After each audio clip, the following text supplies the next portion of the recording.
Been told that he'd have 20 minutes where the video feeds would fail. Until now, he hadn't been positive it was true, but there was no way he'd have made it this far without those things being disabled. It was go time. Turning toward the doors, he quickly jimmied the lock and slipped inside. Again, no alarm, as promised. He'd also been given instructions and a crude map for how to rescue the principal. The French doors were the entry point in what appeared to be an unused guest room. He wouldn't be going out this way, though. Hell no. He'd be going right out the front gate. Normally, he had his M4 carbine rifle for any mission, but not this one.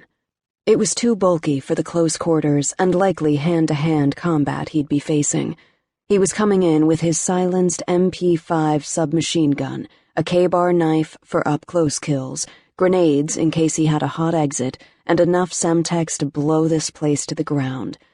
This job was too last minute, and they didn't have enough intel. Less than 24 hours ago, he'd been at Camp Pendleton, debriefing his commander on his most recent mission and dreaming about a cold beer when two men in black suits, like a fucking cliché, walked in and ordered him out. Barely a half hour later, he was gearing up again and headed out on an unmarked cargo plane to a vague destination with a team of guys just as in the dark as he was about the mission. His commander had demanded he be on point for this, since he had more experience and more kills. Now he was about to put his skills to good use. Scanning the plush room, he made his way to the far door. First, he placed a small brick of explosive under one of the dressers, pushing it up against a wall. It was undetectable to the eye in case anyone peeked in the room in the next few minutes. Once it was in place, he paused at the door and listened intently before slowly pulling it open. One of his sidearms drawn, he swept out into the hall. Empty. His rubber-soled boots were silent as he hurried down the hall, mindful of the damn video cameras. Even though they were turned off, their presence made him feel like he had a bullseye on his forehead. At the designated door, he found the keypad entry system just as he'd been told. Levi typed in the code he'd memorized, wincing at the soft beeps each press of a button made. The door opened with a barely discernible click. The CIA must have a seriously deep mole in Jimenez's organization for this kind of intel. His boots were silent as he descended the flight of stairs. According to his information, there might or might not be a guard waiting. He slung his MP5 over his shoulder, then pulled out his K-bar as he reached the bottom stair. The stairs opened up into another hallway with 3 doors.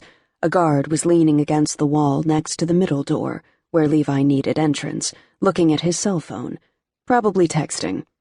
Without pause, Levi hauled back and threw the blade at the man. It hit its mark, sinking into his throat.